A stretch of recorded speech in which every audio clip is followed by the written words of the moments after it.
Hello students, आपण पुढच्या सेशनला सुरुवात करणार आहोत. थोडंसं माझा घसा खराब आहे. कालच्या सेशनमध्ये आपण बघितलं variation in the sorry acceleration due to gravity. काय असतं मग? न्यूटन सेकंड लॉ नुसार जिथं जिथं आपण फोर्स अप्लाय करू तिथं तिथं त्याचा रिझल्ट काय मिळतो? एक्सेलरेशन. आणि अर्थ काय करते? अट्रॅक्ट करते प्रत्येक ऑब्जेक्टला जे त्याच्या नियर बाय आहे. मग जर फोर्स असेल तर ग्रॅव्हिटेशनल फोर्समुळे सुद्धा एक्सेलरेशन तयार होतं आणि त्याला आपण म्हणतो एक्सेलरेशन ड्यू टू ग्रॅव्हिटी किंवा अर्थ ग्रॅव्हिटेशनल एक्सेलरेशन. जे आपण कशाने दाखवलंय? स्मॉल जी. त्याची व्हॅल्यू कॅल्क्युलेट केली होती लास्ट लेक्चरमध्ये. किती आली होती? 9.8 मीटर पर सेकंद स्क्वेअर. मग ही जी ची व्हॅल्यू, एक फॉर्म्युला तयार झाला होता आपला. कोणता? Small g is equal to capital G capital M upon R square. असा एक फॉर्म्युला तयार झाला होता. Small g is equal to capital G capital M upon R square. मग याच्यामध्ये आपल्याला सांगता येईल की g is inversely proportional to R square. म्हणजे हे जे एक्सेलरेशन ड्यू टू ग्रॅव्हिटी आहे इनव्हर्सली प्रोपोर्शनल आहे. कोणासोबत? आर म्हणजे डिस्टन्स. आर म्हणजे काय? डिस्टन्स. कुठून घेणार आहोत आपण आता? तर डिस्टन्स कसं कॅल्क्युलेट करायचे? समजा एखादा ऑब्जेक्ट अर्थ सरफेस पर्यंत आहे, तर इथून डिस्टन्स कॅल्क्युलेट करायचं. हे असते कॅपिटल आर, हे असते कॅपिटल आर. जर एखादा ऑब्जेक्ट अर्थ सरफेसवर असेल तर त्या कंडिशनमध्ये small R is equal to capital R घेतो. त्या कंडिशनमध्ये small R is equal to capital R घेतो. आणि एखादा ऑब्जेक्ट समजा अर्थ सरफेस पासून इथं आहे, तर ही जी हाईट आहे आपण एच घेतो. H is a height of a object from the surface of a earth. आणि मग अशा कंडिशनमध्ये small R is equal to capital R plus H होते. म्हणजे बघा, इथून इथपर्यंत आर, इथून एवढं एच, हे सगळं टोटल जर म्हणलं तर स्मॉल आर होते. काय होते? Small R. दिसत नसेल, कलर बदलू आपण. काय होतं? हे सगळं बघा, एवढं सगळं होतं. मग small R is equal to आपल्याला सांगता येईल capital R plus small R is equal to काय सांगता येईल आपल्याला? Capital R plus h. Capital R कुठपर्यंत? अर्थ सरफेस पर्यंत. आणि अर्थ सरफेसच्या वर जी हाईट आहे ते आपण काय सांगतो? H is a height of the object from the surface of earth. आता आपल्याला कन्सेप्ट बघायचे आहे, variation in the value of g. आता थोडं विचार करा. Value of G is a totally depend upon the value of r. Value of G is a totally depend upon the value of r. आणि value of r बघा रे, हे inversely proportional आहे. जर आर ची व्हॅल्यू वाढली तर जी ची व्हॅल्यू कमी होते, आणि जर आर ची व्हॅल्यू कमी झाली तर जी ची व्हॅल्यू काय होते? वाढते. बघा, दिसलं का हे तुम्हाला?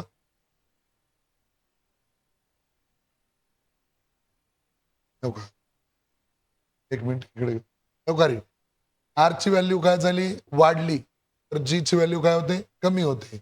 आणि आर ची व्हॅल्यू जर कमी झाली तर जी ची व्हॅल्यू काय होते? वाढते. हे लक्षात ठेवा व्यवस्थित. आता बघा, नेमकं बघूया की variation in the value of g, हे थोडंसं इरेज करतो मी.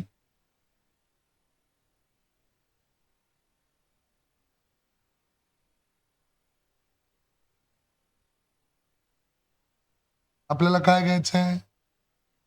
जी is inversely proportional to R square.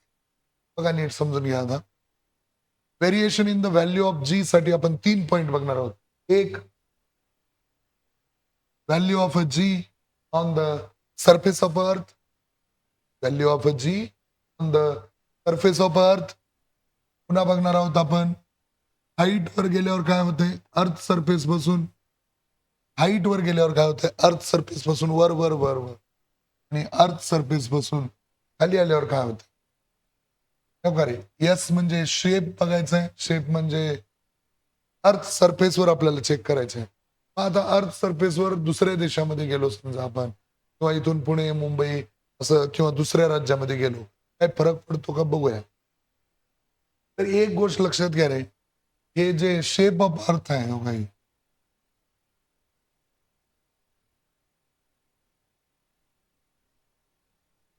Shape of earth असं एक्झॅक्टली सर्क्युलर नाही.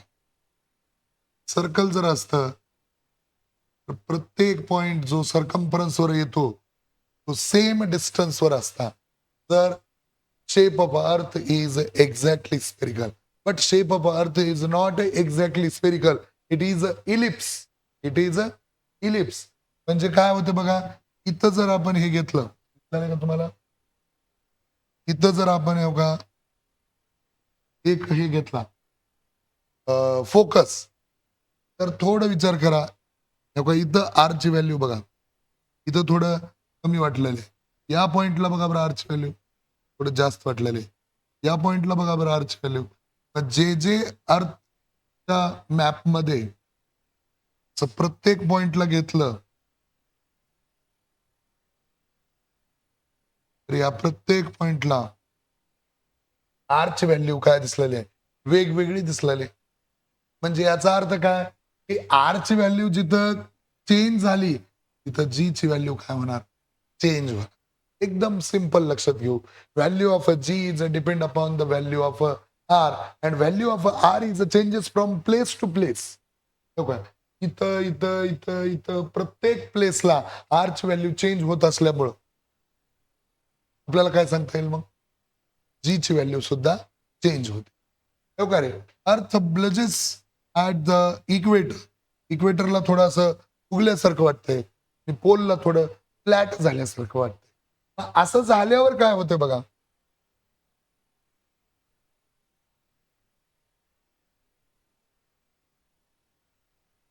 असं झाल्यावर काय होतंय, तर आरची व्हॅल्यू काय होते, चेंज होते. आरची व्हॅल्यू चेंज झाल्यामुळं जी ची व्हॅल्यू सुद्धा चेंज होते. मग आता बघा बरं, इथं आरची व्हॅल्यू हो का या पॉइंटला काढलं तर आरची व्हॅल्यू इथं जास्त आहे, मग जी ची व्हॅल्यू काय होईल, कमी होईल. आता या पॉइंटला काढलं तर आरची व्हॅल्यू कमी आहे, तिथं जी ची व्हॅल्यू काय होईल. मग value of G is not same on the surface of earth because the shape of earth is not exactly spherical, and it is depend upon the value of r, and value of r is changes from place to place. Therefore value of g is also changes from place to place. Okay, आता बघूया changes along the height. तर तेच equation बघायचं कोणतं, g is inversely proportional to R square. आता earth surface पासून आपण असं वर वर वर वर चाललो, म्हणजे अर्थ सरफेस पासून वर वर वर वर चालल्यावर अर्थ सरफेस वर असलं, अर्थ सरफेस वर काय असते, कलर दिसत नाही, येल्लो दिसते का बघू,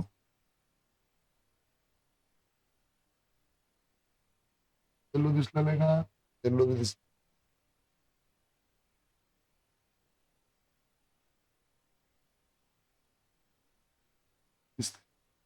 ओके. अर्थ सरफेस वर small R is equal to capital R आहे.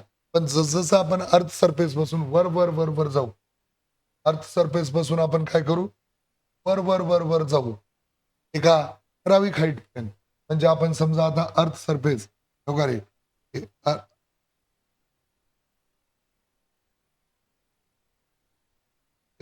अर्थ आहे,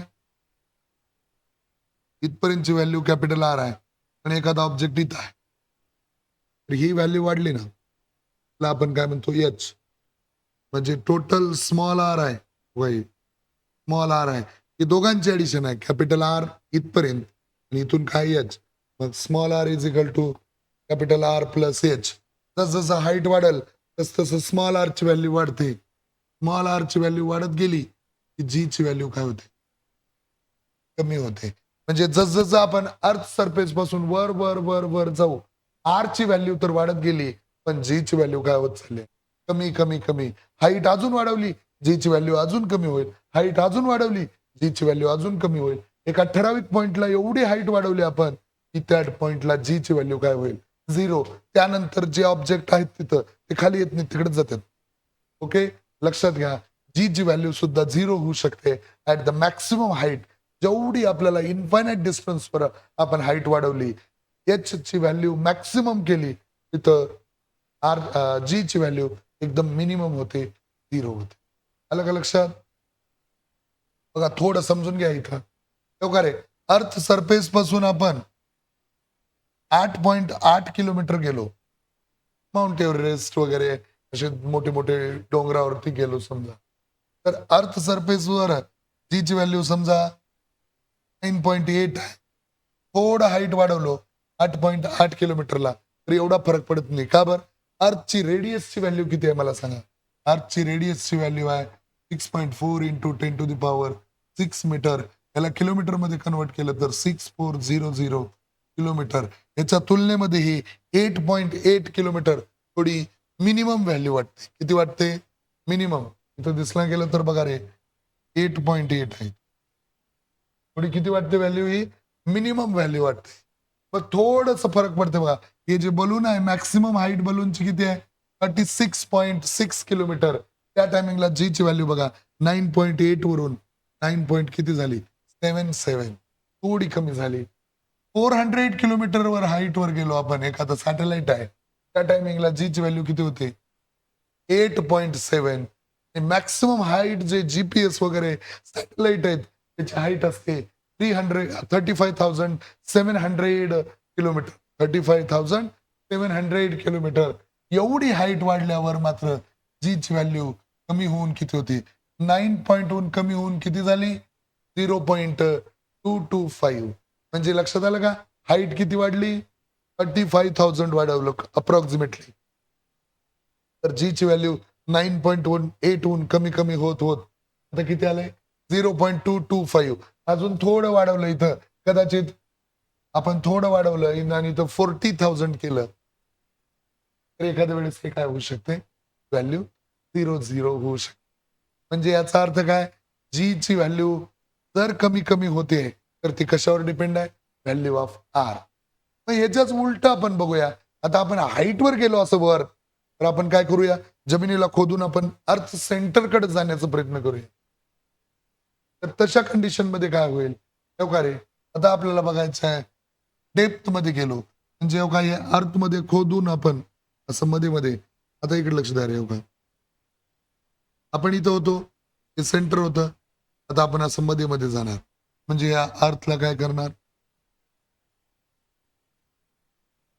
याला इथून खोदणार आहे का आपण? आणि असं खोदून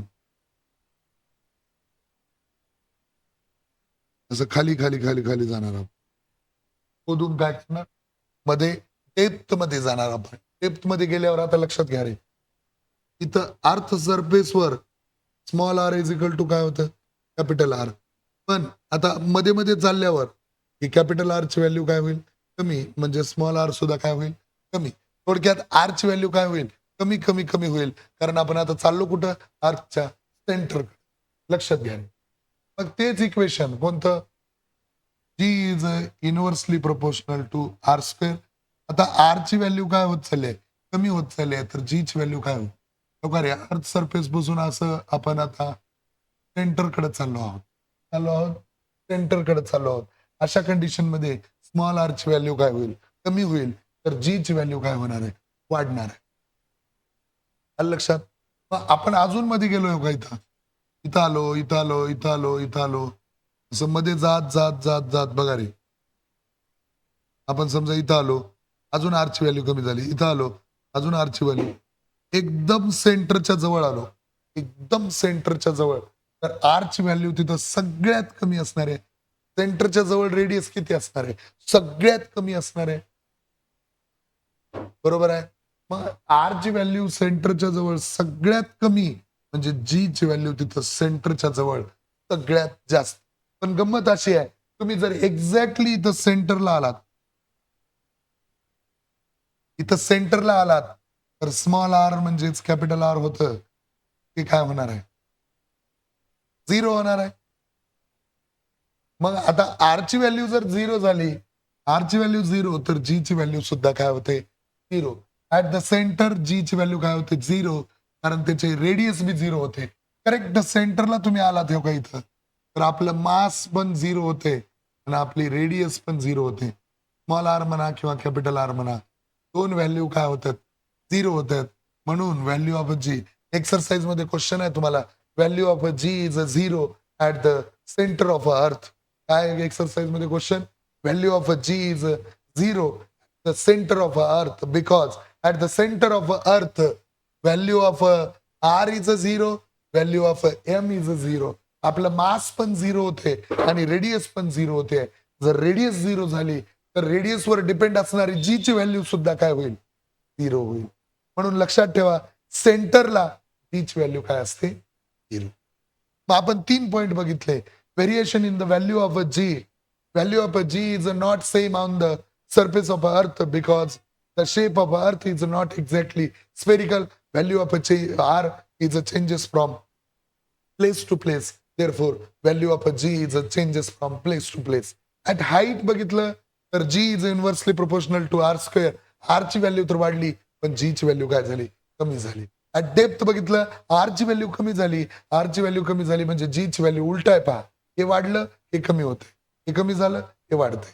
हे जर r आहे तर हे जी आहे असं समजून घ्या. आणि डेप्थ मध्ये जात असताना आर ची व्हॅल्यू कमी कमी कमी झाली तर हे जी ची व्हॅल्यू वाढत गेली वाढत गेली वाढत गेली. कुठे गेली, अर्थच्या सेंटरच्या एकदम जवळ गेलात त्या पॉइंटला आर ची व्हॅल्यू सगळ्यात कमी आहे, तिथं जी ची व्हॅल्यू सगळ्यात जास्त आहे. पण ट्विस्ट असा आहे की एक्झॅक्टली सेंटर ऑफ अर्थला तुमची रेडियस बी 0 होते आणि मास बी 0 होते. मास आणि रेडियस 0 झाल्यामुळं जी ची व्हॅल्यू सुद्धा 0 होते. हे समजून घेऊया आपण. एक ओके, नोट डाऊन करा 3 पॉइंट. कोणते, ते जे टेबल दिलाय एक्झॅक्ट टेबल मी नोट्स मध्ये दिलेला आहे. जशाल तसं तो टेबल नोट्स मध्ये बघून लिहून मला पाठवा. ओके, काही अडचण, चला थोडस पुढे जाऊ.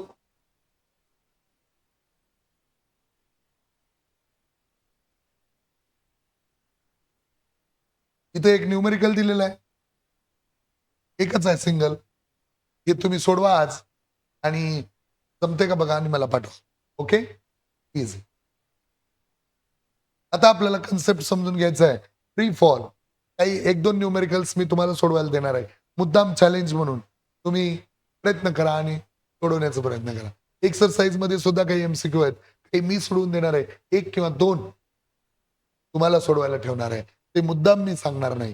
काय करणार आहे, तुम्ही प्रॅक्टिस करा आणि ते चुकलं की मला बी बरं वाटतंय. जेवढ्या जास्त मिस्टेक्स होतील, जेवढ्या जास्त चुका होतील, तेवढं जास्त परफेक्शन येणार आहे. बघा, समजून घ्या. फ्री फॉल मध्ये काय असतं नेमकं फ्री फॉल. बघा रे, एक ऑब्जेक्ट आहे, तुम्ही तुमच्या एखादा दगड वगैरे आहे, तुम्ही तुमच्या हातामध्ये होल्ड करा. त्यावेळेस काय होईल, त्यावेळेस त्या ऑब्जेक्टवर एक स्टोन आहे, तुम्ही तुमच्या हातामध्ये होल्ड केला, तर याच्यामध्ये या ऑब्जेक्टला खालच्या दिशेने ओढण्याचा प्रयत्न करणारा फोर्स कोणता आहे, ग्रॅव्हिटेशनल फोर्स. कोणता फोर्स आहे, ग्रॅव्हिटेशनल फोर्स. आणि या फोर्सला अपवर्ड डायरेक्शन अप्लाय होतो एक फोर्स, त्याला म्हणतात बियॉन्ड फोर्स. जसं ग्रॅव्हिटेशनल फोर्सचं डायरेक्शन कुठल्या डायरेक्शन आहे, towards the centre, vertically downward direction आहे. तर अपवर्ड डायरेक्शन आपल्याला एक फोर्स अप्लाय होतो, त्याला म्हणतात बियॉन्ड फोर्स. जसं स्विमिंगला गेलात तुम्ही, पाण्यामध्ये उडी मारलात, मध्ये गेलात मध्येच जाते का, नाही, ते वर येते. ते कोणत्या फोर्समुळं, अपवर्ड डायरेक्शन तुम्हाला पुश करणारा एक फोर्स आहे, त्याचं नाव आहे बियॉन्ड फोर्स. कोणता फोर्स, बियॉन्ड फोर्स. बघा रे, मग आता या स्टोनला 2 फोर्स आहेत, किंवा स्टोन माझ्या हातामध्ये आहे, तर याला मस्क्युलर फोर्स सुद्धा अप्लाय होणार आहे. कोणता फोर्स अप्लाय होणार आहे, मस्क्युलर फोर्स. जसंही मी मस्क्युलर फोर्स रिलीज केला, मग त्या ऑब्जेक्टवर एकच फोर्स अप्लाय होते. कोणता, तो म्हणजे ग्रॅव्हिटेशनल फोर्स. आणि जेव्हा ऑब्जेक्ट फक्त ग्रॅव्हिटेशनल फोर्सच्या इन्फ्लुएन्समुळे खाली पडत असेल, तर त्याला म्हणायचं फ्री फॉल किंवा फॉलिंग फ्रीली. म्हणजे दुसरा कुठलाच फोर्स त्या ऑब्जेक्टवर नसायला पाहिजे. एक आणि एकच फोर्सच्या इन्फ्लुएन्समुळे तो जर ऑब्जेक्ट खाली पडत असेल, तर त्याला म्हणायचं हे फ्री फॉल. समजून घ्या रे. का आपल्या हातामध्ये एक स्टोन आहे, त्या स्टोनला फोर्स ऑफ ग्रॅव्हिटी आहे, पण हातामध्ये असल्यामुळे आपल्या हातातला जो मस्क्युलर फोर्स आहे त्यानं त्याला काय केलं, बॅलन्स करून टाकलं. मग जोपर्यंत माझ्या हातामध्ये आहे तोपर्यंत ही पेन किंवा ऑब्जेक्ट रेस्टमध्येच राहणार आहे. पण जसंही माझ्या हातामधून तो ऑब्जेक्ट मी रिलीज केला, म्हणजे हातामध्ये असणारा हा मस्क्युलर फोर्स झिरो केला, मग एकच फोर्स आहे. तो कोणता फोर्स आहे? Once we release the stone from our hand, the only force that acts on it, that is the gravitational force. मग जर आपण स्टोन आपल्या हातामधून रिलीज केला तर कोणता फोर्स आहे? एक आणि एकच फोर्स आहे ज्याचं नाव आहे ग्रॅव्हिटेशनल फोर्स. आणि फक्त ग्रॅव्हिटेशनल फोर्सच्या इन्फ्लुएन्समुळं, इफेक्टमुळं जर एखादा ऑब्जेक्ट खाली पडत असेल तर त्याला आपण म्हणूया फ्री फॉल किंवा फॉलिंग फ्रीली. डेफिनेशन काय? आता इथून ऑब्जेक्ट आपण रिलीज केला, ऑब्जेक्ट खालच्या दिशेने यायला लागलाय, तो कोणता फोर्स आहे? Gravitational force. कोणता फोर्स आहे? Gravitational force. डेफिनेशन काय येईल मग? Whenever an object moves under the influence of a force of a gravity alone, whenever object moves under the influence of a force of a gravity alone, म्हणजे gravitational फोर्सच्या इन्फ्लुएन्समुळं एखादा object खाली पडत असेल, दुसरा कोणताच, इथं शब्द काय वापरलाय बघा, अलोन, म्हणजे दुसरा कोणताच फोर्स तिथं काय व्हायला नाही पाहिजे, ऍक्ट व्हायला नाही पाहिजे. फक्त कोणता फोर्स पाहिजे? ग्रॅव्हिटेशनल फोर्सच पाहिजे. आणि ग्रॅव्हिटेशनल फोर्सच्या इन्फ्लुएन्समुळे ऑब्जेक्ट खाली पडत असेल तर त्याला आपण म्हणतो फॉलिंग फ्रीली किंवा फ्री फॉल. कन्सेप्ट लक्षात आली? Free fall. फ्री फॉल काय सांगतंय? समजा तुमच्याकडे एक कागदाचा तुकडा आहे. एक मिनिट, मी कागदाचा तुकडा घेतो. ठेव का रे? एक कागदाचा तुकडा आहे तुमच्याकडं आणि दुसरा ऑब्जेक्ट, समजा हे माझ्या गाडीचं चावीचा बंच आहे. बघा समजून घ्या. तर आता काय होतंय, हे दोन ऑब्जेक्ट आहेत, हे थोडं जड आहे, याचं मास जास्त आहे, आणि हे थोडं लाईट वेट आहे एकदम.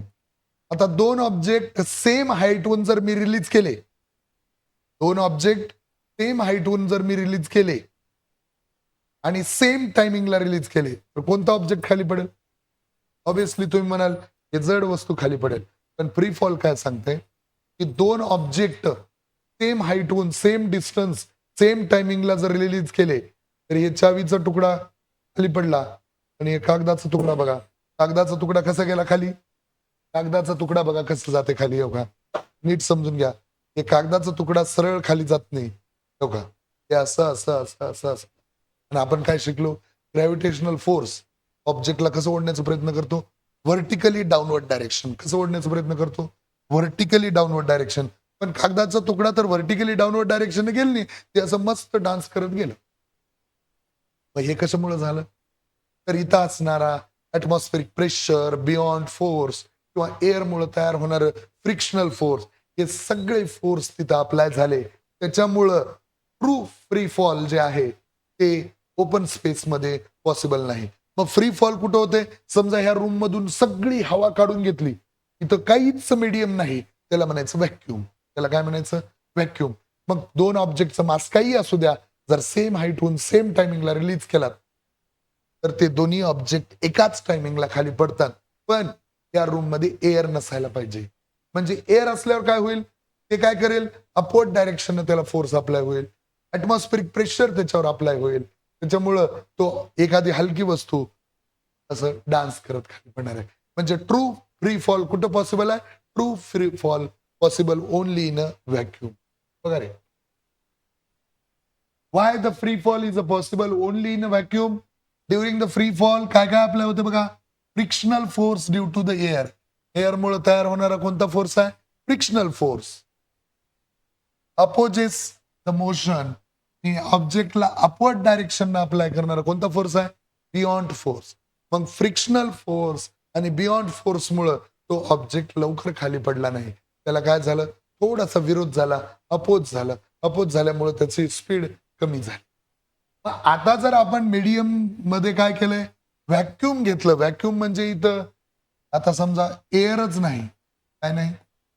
एअरच नाही, तर एअर नसल्यावर हे बियॉन्ड फोर्स पण झिरो झाला, फ्रिक्शनल फोर्स पण झिरो झाला. मग हे दोन फोर्स झिरो झाले तर हे खाली पडणाऱ्या ऑब्जेक्टवर एकच फोर्स आहे. तो कोणता फोर्स आहे? Gravitational force. आपण काय शिकलो की फ्री फॉल कधी पॉसिबल आहे? फक्त ग्रॅव्हिटेशनल फोर्स पाहिजे. कोण पाहिजे? फक्त ग्रॅव्हिटेशनल फोर्स पाहिजे आणि दुसरा कोणताही फोर्स जमणार. आणि ओपन स्पेसमध्ये आपल्याला फ्रिक्शनल फोर्स पण मिळाले आणि बियॉन्ड फोर्स पण मिळत असल्यामुळं फ्री फॉल ओपन स्पेसमध्ये किंवा जिथं हवा आहे तिथं पॉसिबल नाही. मग आपण काय केलं? मीडियम व्हॅक्यूम केलं. व्हॅक्यूम म्हणलं की काय? No air. तर एअरच नाही तर हे दोन फोर्स काय झाले? झिरो. मग हे इथून पडणाऱ्या ऑब्जेक्टवर एकच फोर्स आला. तो कोणता फोर्स आहे? Gravitational force. म्हणून ग्रॅव्हिटेशनल फोर्सच्या इन्फ्लुएन्समुळे एखादा ऑब्जेक्ट खाली पडत असेल तर तिथं फ्री फॉल होतेच, काही अडचण नाही. समजून घ्या बेटा, कन्सेप्ट क्लिअर करून घ्या. 10वी खूप सोपी आहे. स्मार्ट तयारी करा. आता इक्वेशन ऑफ फ्री फॉल. आता गेल्या वर्षी आपल्याला 3 इक्वेशन ऑफ मोशन होते, ते पहिले समजून घेऊ. 3 इक्वेशन ऑफ मोशन बघा रे.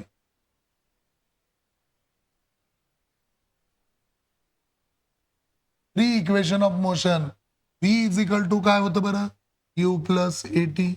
दिस is the first equation of motion. S is equal to काय होतं? UT plus half AT square. लिहिलेलं दिसत आहे का तुम्हाला? हा. तिसरं इक्वेशन काय होतं बरं आपल्याकडं? V square is equal to U square plus 2AS. This is the third equation of motion. These are the 3 equation of motion. P is equal to U plus AT. This is the first equation of motion which shows the relationship between velocity and time. S is equal to UT plus half AT square. This is the second equation of motion which shows the relationship between displacement and time. And V square is equal to U square plus 2AS. This is the third equation of motion which shows the relationship between velocity and the displacement. आता हे 3 equation आहेत. एखादा object free fall मध्ये आहे, तोपर्यंत माझ्या हातामध्ये आहे, त्याची इनिशियल वेलॉसिटी काय असेल? 0. आता हातामधून सोडलं तर त्याची वेलॉसिटी वाढत चालली आहे. मग वेलॉसिटी चेंज झाल्यावर काय तयार होते? ऍक्सेलरेशन. आणि वेलॉसिटी वाढल्यावर काय तयार होते? Positive acceleration. आणि ग्रॅव्हिटेशनल फोर्सनं तयार होणारं ऍक्सेलरेशन ए न नाही दाखवत, जी न दाखवतो. मग जिथं ए येणार आहे तिथं जी येणार आहे, पण कसं येणार आहे? प्लस. पॉझिटिव्ह का बरं? खाली येताना वेलॉसिटी काय होत जाते? Increase. When the velocity of object is increases then acceleration is positive. मग ए ए राहिले का? जसं लग्नानंतर ए जी होत्यात तसंच ग्रॅव्हिटेशनल फोर्स मुळे मध्ये ए ए राहत नाही, ए जी होते. काय होते? ए जी. मग आता जिथं ए आलं तिथं पॉझिटिव्ह जी टाकायचंय आणि जिथं व्ही आलं तिथं 0 टाकायचंय. बघा रे, सॉरी, यू आलं तिथं 0 टाकायचंय. ह्या इक्वेशन मध्ये बघा, P इज इक्वल टू यूच्या ठिकाणी 0 टाकलं तर ते गेलं सगळं. एच्या ठिकाणी जी टाकलं तर V is equal to GT. This is the first equation of free fall. इक्वेशन पाठ करायची गरज नाही, कंडिशन पाठ करा. फ्री फॉल मध्ये काय? डाऊनवर्ड डायरेक्शनची कंडिशन येते. ऑलरेडी शिकवलंय मी. Downward direction initial velocity 0, acceleration positive. या ठिकाणी बघा, आता U इज इक्वल टू 0 टाकलं तर हे सगळंच 0 झालं. S इज इक्वल टू उरलं काय मग? हाफ. ए म्हणजेच काय? G T स्क्वेअर. This is the second equation of free fall. आणि थर्ड इक्वेशन बघा रे, V square is equal to U square 0 आहे झालं. उरलं काय? 2AS. ए म्हणजे काय? T. This is the third equation of motion. मग आता एखादं एक्झाम्पल सांगायचं झालं तर the moon and artificial satellite are moving under the influence of only the gravitational force. ते मून असेल किंवा जे सॅटेलाइट आपण ऑर्बिटमध्ये नेऊन सोडतो ते फक्त कोणामुळे फिरतात? Just because of the gravitational force. तर असं म्हणूया, ते moon and the artificial satellite are in free fall. लक्षात आलं कन्सेप्ट? ती equation of motion P is equal to U plus AT. इकडचं इक्वेशन आलं V is equal to JT. S is equal to UT plus half AT square. इकडचं equation free fall. हे कोणाचे equation आहेत? These are the equation of free fall. S is equal to half GT square. V square is equal to U square plus 2as free falls equation V square is equal to 2gs. कळलं एवढं? लक्षात आहे? काही अडचण? आता न्यूमेरिकलचा part आहे, हे equation समजून घ्या. याचा 2-3 वेळा सराव करा. एक लेक्चर म्हणजे 2-3 दिवस बघायचे तुम्हाला, तर ते कन्सेप्ट परफेक्ट होत जातात. ओके, काही अडचण नाही. आपण इथं थांबू.